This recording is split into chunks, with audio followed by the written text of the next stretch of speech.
City Club is always pleased to join with the Catfish Club. I've said many times, this is the most important place to be on a Friday at noon, and we'll be back with the Catfish Club next Friday. Mr. Collins has said that Dr. John Abramson will be with you, the author of Overdosed America. Dr. Abramson's a friend of mine. He teaches at Harvard. He's one of the most extraordinary individuals I have met, and you will want to be here and listen to what this extraordinary voice about health care in America has to say. I also want to say to all of you, by the way, this is Deborah, and Deborah, are you rooting for North Carolina in the Final Four? No, actually, of the 4 teams, it's the only one that I have a jersey for. Michigan State. No, my. Well, if they win, Deborah, we'll get you a Michigan State ensemble. Tuesday, there is a City Club luncheon to which you're all invited. It's at the Holiday Inn on the Bay. Our speaker is Kurt Eichelman of the New York Times. He's one of the nation's most highly regarded business reporters. He's written a very important book about Enron, the corruption of Enron. It's entitled Conspiracy of Fools. And he'll be at City Club on Tuesday. UCAN is our sponsor, our partner on that day, and that's at the Holiday Inn on the Bay. Mr. Collins introduced our beloved Susan Davis. I want to introduce one of the city officials that is truly beloved, our city clerk, Chuck Gablenor, right here.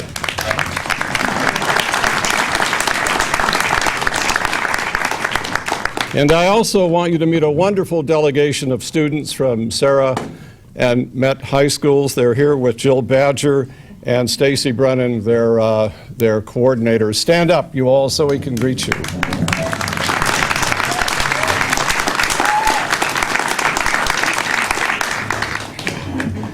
Reverend Smith and I have resolved that at every meeting we should have a representative from one of our local high schools, and that's a commitment that we will honor. Let me just say in introducing our guest today that in the more than 2 years that it took to obtain posthumously for Jackie Robinson, the nation's highest civilian honor, the Congressional Gold Medal, no one was more important in that process than our guest of today. He was the leader in the United States House of Representatives to get the gold medal, as Senator Kerry, Senator McCain were in the United States Senate. That's how we became friends. I have very great admiration for him. He grew up in Western Massachusetts, was elected mayor of the city of Springfield, has now served in the Congress of the United States for, this is his 17th year. There are 435 members of the House. There are very few more impressive than is he.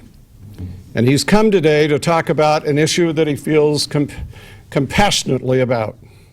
And he will tell you why, and the factor it's had in his own life. Now will you join with me in welcoming from the great Commonwealth of Massachusetts, the Honorable Richard Neal. Thanks, George. Thank you, George. Thanks, George, for that very good and very undeserved introduction. And a special note of thanks to all of you who have assembled, as you do faithfully, to have many people of different opinions share those opinions with you on a weekly basis. I also want to thank the clergy that are here for that warm ecumenical manner in which not only were we all welcomed, but just as importantly, the manner in which we prayed for our ailing Pope. I think that we're reminded again when you have an Episcopalian minister and a Presbyterian minister get up and pray for a Roman Catholic spiritual leader that the great lesson of America is unity without uniformity. Unity without uniformity. And I think as history unfolds, one of the great stories of the last century will be the alliance he developed with Solidarity in an effort to break the Marxist stronghold that had been around the necks of the people of Eastern Europe for close to 5 decades. I don't have to tell you what kind of a congresswoman you have in Susan Davis, how fortunate you are to have that sort of representation in Washington every day. She is gracious and pleasant, but most importantly, she's effective on your behalf every day. And Susan, thanks for coming over to say hello today. Reverend Smith, who I've heard a great deal about during the course of the last 2 months, I want to thank you in addition. George Mitrovich really was the inspiration for the Jackie Robinson Gold Medal, and he told me time and again how important that was to you. And you can tell that George was a very effective staffer for Senator Kennedy and for Senator Goodell and others because he leaves nothing to chance. And I've had a great opportunity, as he indicated. I'm not here as a precursor to the California presidential primary. I'm not here seeking any campaign funds from any of you, but I am here to talk to you today about Social Security. I sit on the Ways and Means Committee in the Congress of the United States, and there are 17 Democrats and 24 Republicans. And we have broad responsibility, and most members of Congress make their mark through a committee. That's really how it's done. But the Ways and Means Committee has responsibility, and you might want to think of this, for taxes, trade and tariffs, Medicare, welfare, and parts of Medicaid. So we have broad responsibility, and the proposal, if we are to get one eventually, will be presented to our committee, and then we will work through the President's proposal, and perhaps, although no guarantee any longer, that there'll be a vote before this congressional session ends.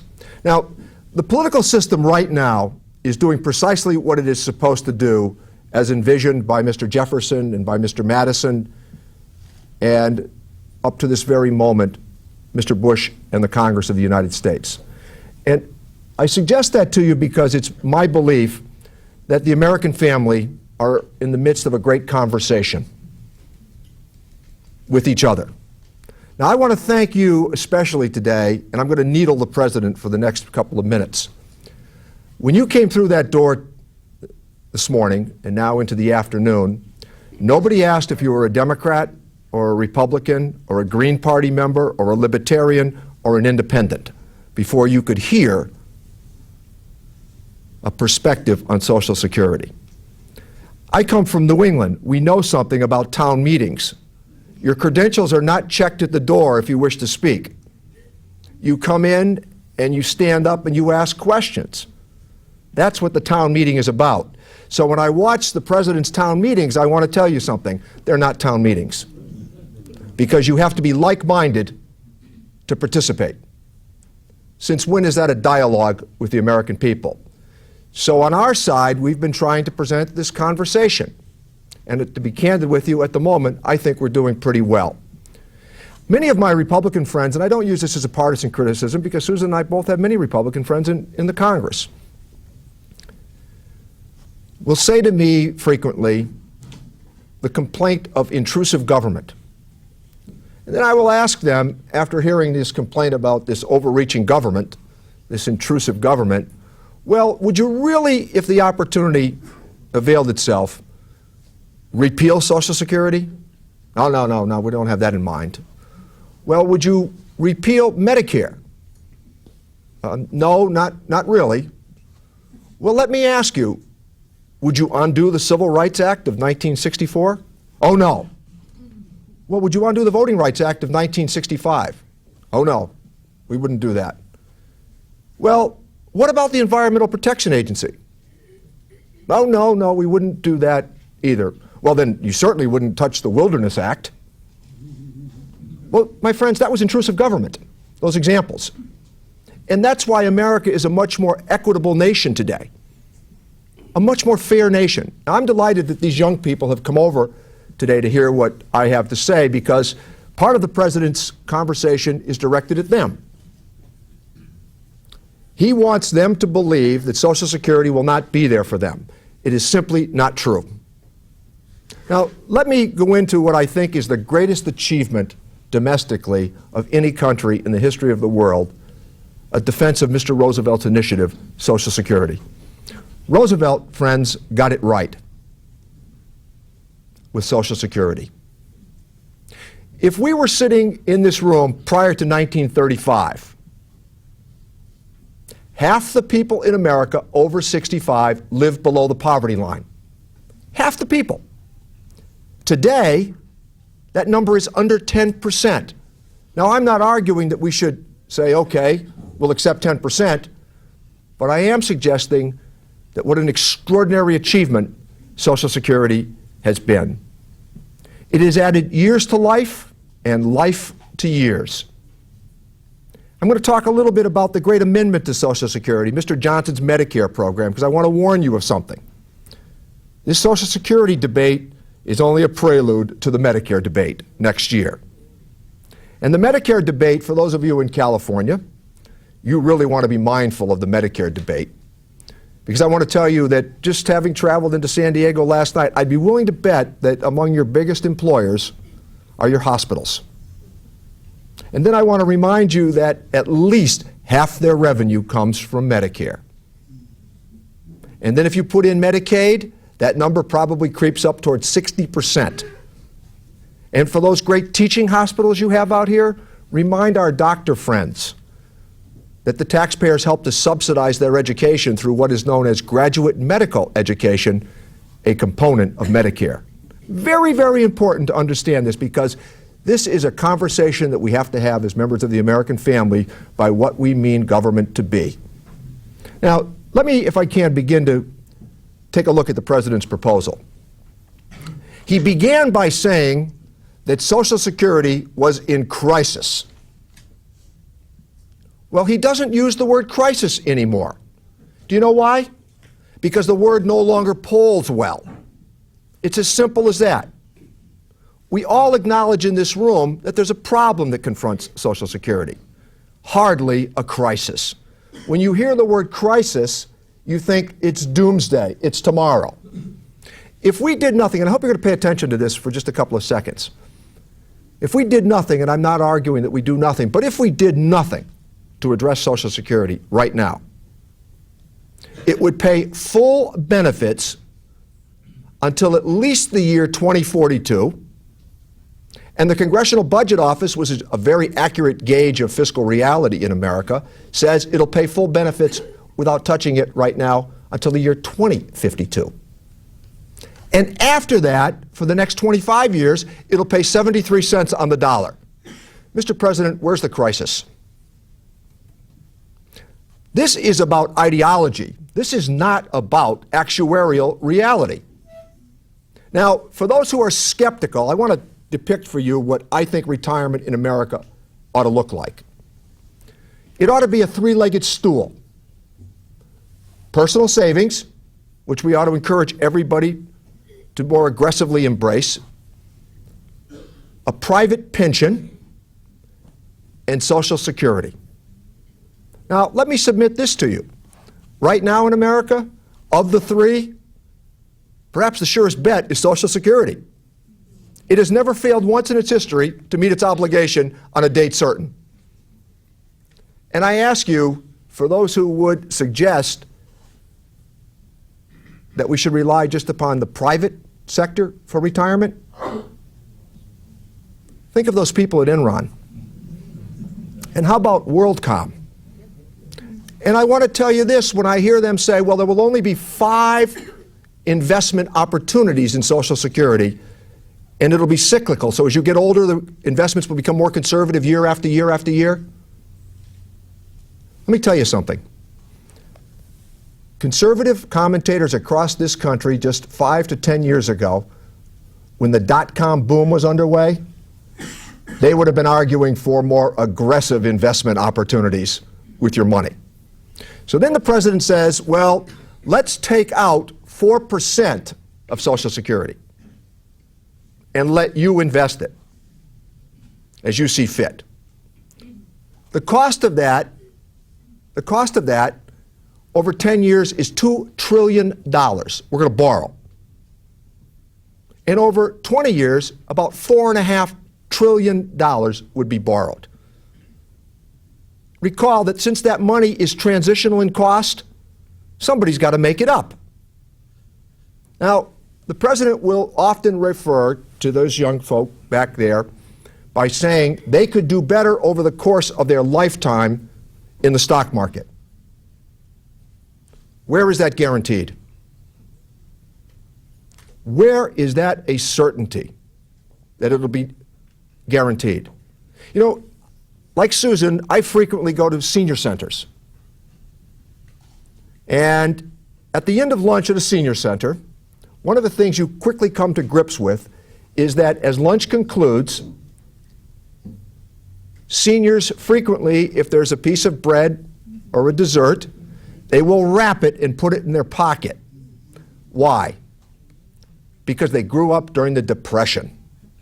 They know about the cycles of prosperity and what happens.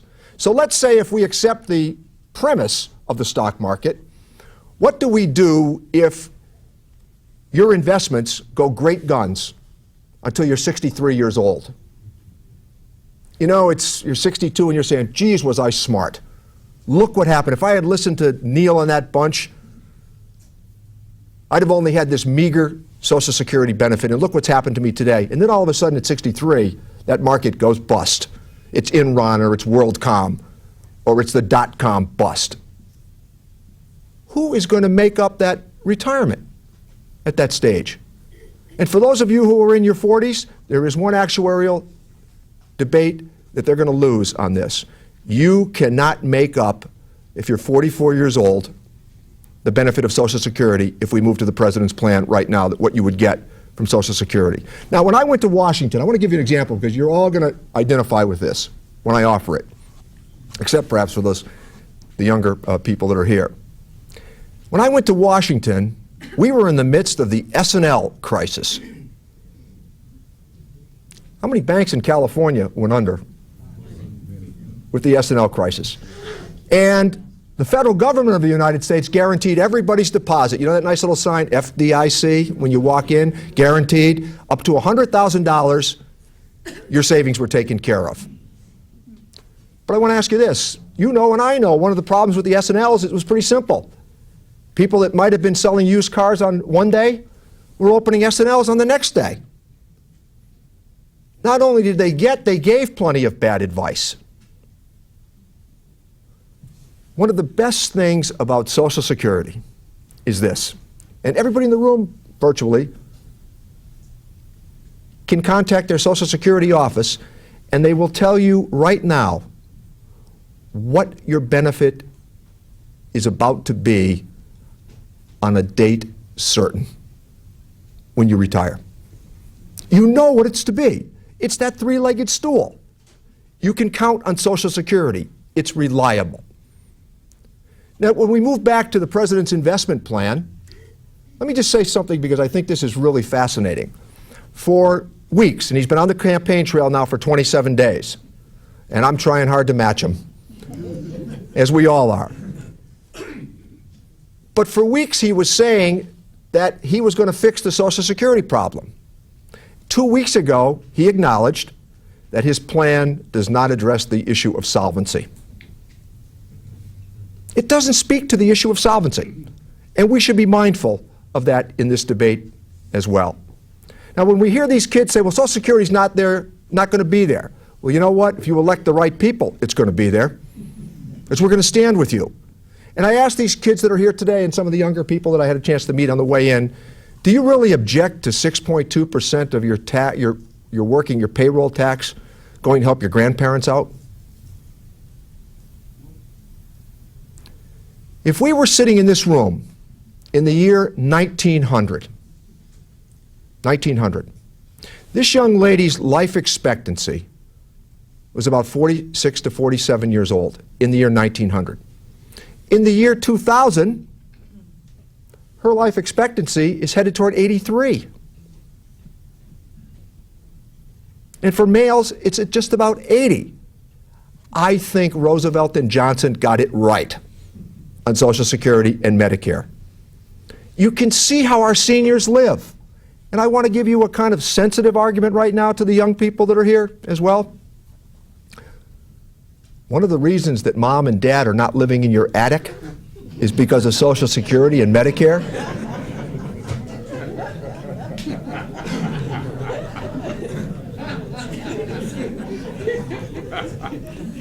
And let me ask you this today. How many of you have children that are in college, just out of college, or about to go to college? Let me give you another actuarial reality. You could never hope to pay those college bills if you were simultaneously caring for an ailing parent. It can't be done. I've done it with 4 kids. I have the last one in college now. And then the president says, by the way, they're all in their 20s and they're great kids and I've been blessed. No trouble. No trouble. They went to fine colleges and all. And when I hear the president say he's going to entrust retirement to 20-year-olds, look, they're great kids. But I want to tell you, I'd send them out for pizza at the halftime of the Super Bowl with great confidence, but to trust them with retirement in their 20s? And that's not a knock on these young kids. You don't think of retirement in your 20s. Maybe in your 30s, after you buy a home, you start to think a little bit about retirement. And by your late 40s and early 50s, you really start to pay attention to retirement. Now, I'm going to leave some room here for some questions, but since we were welcomed here by the clergy, I also want to say something that I think it's of a very important note. Social Security gives us community. It provides community.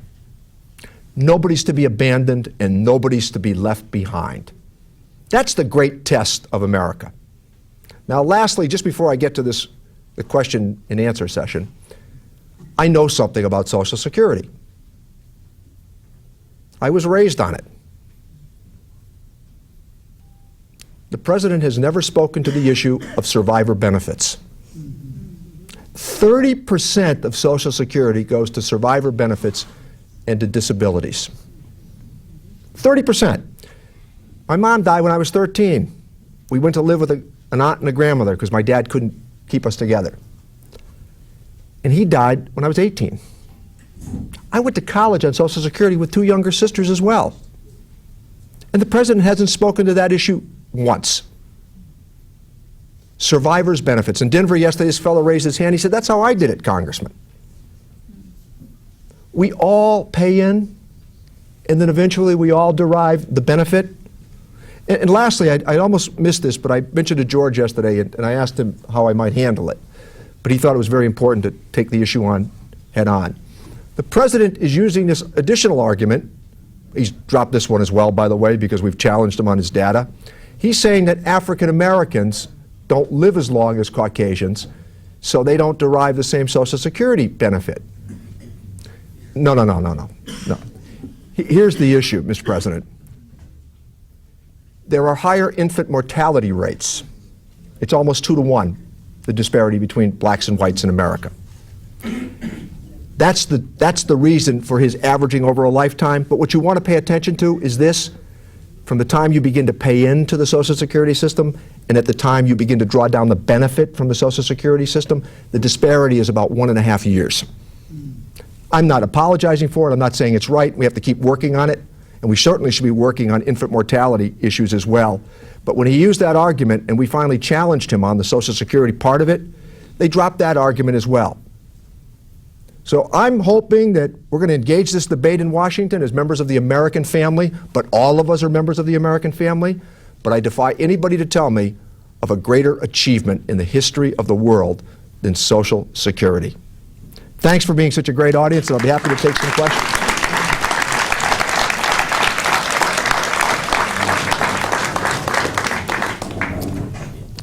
Thank you, Congressman. Tell us a little bit about the committee that you serve on and a little bit of its history and what the significance and what that means to you. Well, one of the things that I've never lost sight of, I used to be a high school history teacher way back, and I've never lost sight of the fact nor perspective on that I get to serve in the same institution every day that Mr. Lincoln served in. I sit on the same committee that James Madison served on, the Ways and Means Committee. And Congress today, the House of Representatives, is a great reflection of America. It really does play out in ratios the whole notion of what the American family is when you look at it. And in the House, as you know, you get that bombastic notion, that constant sense of confrontation, those raw nerves every day. Well, Jefferson and Madison got it right there too, because they gave us a 2-year term. That's why you get that emotion. And on the Senate side, we get a more courtly, respectful, gentlemanly and gentlewomanly approach. Let me just tell you, they like each other, but it's really due to the 6-year term. It gives them this endless sense of deliberation. But that's part of this perspective, and I think that, again, the debate that we're having is representative of that perspective. So, and sitting on a committee, by the way, that's mentioned in the Constitution, the only one, isn't bad either. Congressman, is the political struggle on Social Security really a warm if match for the funding problems facing Medicare? And if so, is there a plan that the President or Congress has for making that Medicare deficit up? I think that's exactly where we're going. Whoever summed up that question, you did a better job in your question perhaps than I'll do in my answer. That's where the battle's going to be next year. And let me give you the political perspective on that. The reason that it's not going to take place sooner is because the President wants the prescription drug bill, which starts in January of 2006. He wants that to get some traction. And that's the only reason that we're not going to bring up the Medicare debate. Medicare faces a much more imminent problem than Social Security does. And yet, we've repaired Medicare. It's in better shape now than it has been in our history, in other times. And as I indicated with Social Security, during 70 years, we fixed it 11 times. These problems can be fixed. They can't be fixed, though, if they're riven with ideology. They can't be fixed if they're riven with ideology. So I pay great attention to the Medicare debate because I think that we're going to win the Social Security debate. As you can see every day, that the numbers for the President's position, they get lower and lower. And I think the problem is, and let me just say this in a bipartisan sense, I also was part of the Clinton health care debate. And Bill Clinton's inability to explain the health care debate every day, that's where the argument crumbled. And I think the President's having problems when he says crisis, there's no crisis, then he says solvency, and there's not a solvency problem, and his proposal doesn't fix it. So at the moment, we're kind of circling each other with concepts. They're trying to keep it vague on the other side, because if they get specific, they know that gives us a chance to really pick it apart. And I think that's going to be very similar to the Medicare debate that'll play out surely a year from now. Congressman, if the new proposed private accounts is voluntary, what's wrong with that? And secondly, what about the program in Chile? Well, I would take not only Chile, but I would take Great Britain and I would take Sweden. And all three of them have serious problems now. And people have discovered upon retirement age they're going to have to work longer. In each instance, they just have to work longer because the promise of the private account did not live up to the reality of it. And I think that, again, the voluntary account that the President is proposing, how can it be voluntary if you're going to borrow $2 trillion of taxpayer money to transition it? That's hardly voluntary. And I will say and challenge anybody, if you have a chance, take a look at what happened with Chile, take a look at what happened with Sweden, and take a look at what's happening in Great Britain right now. Again, it's not what we were led to believe it was. Thanks for being such a great audience.